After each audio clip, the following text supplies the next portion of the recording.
So a new rift has opened up in Labour as if there wasn't enough already. This time it's over drug policy, with London's Mayor Sadiq Khan taking an opposing view from his party leader Sir Keir Starmer.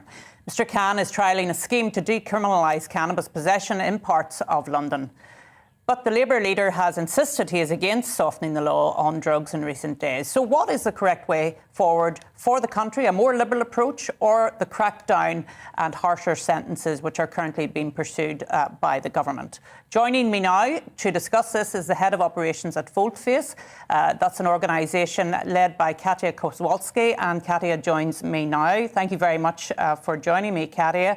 As I understand it, your organisation carried out some work in one of the London boroughs concerned, and as a result of that work you reported, and that's how the pilot came about. Do you want to tell us about that work that was carried out? Yeah, absolutely. Pleasure to be here. Thanks for having me on.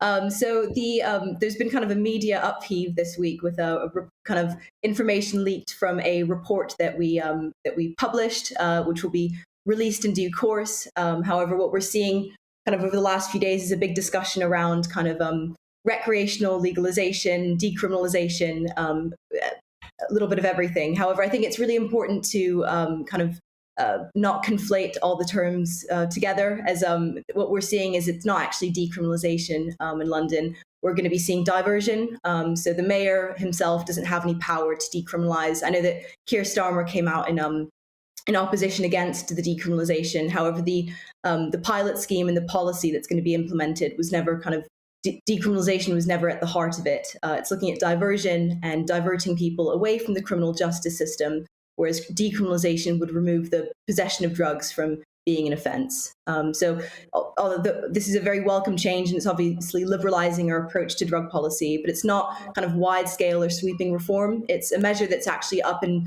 down the country, already occurring, by not criminalising young people and diverting them away from the criminal justice system through education, support systems, treatment services where necessary. So it's a very proactive approach. It's not just kind of simply decriminalising.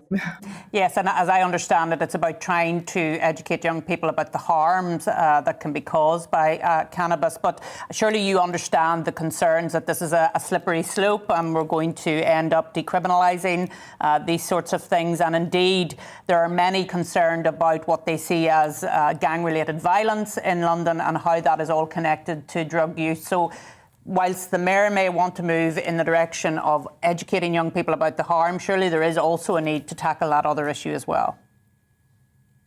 Absolutely, but I think what we've seen is that obviously criminalizing low-level offences of people possessing, a small amount of cannabis, it's not a helpful and a useful approach. And I think that tackling this issue by educating young people, diverting them away from the criminal justice system, giving them another chance, and kind of understanding the harms associated with drugs is extremely important, and avoiding arrest and prosecution for low-level offences, particularly amongst young people, is essential to rehabilitate and provide support. Criminalising low-level offences is an impractical solution to this, and I think often what we see is that if we criminalise young people for this kind of behaviour, it doesn't actually tackle the root cause of why they might be in possession of drugs. Whereas putting them through proactive measures, educating them, rehabilitating them, treating them, does get to that root cause, and prevents reoffending. We're seeing evidence for this already up and down the country, and that's why it's being trialled in London now. So I think it's important to highlight that this isn't wide scale sweeping reform, and it's certainly not decriminalisation yet.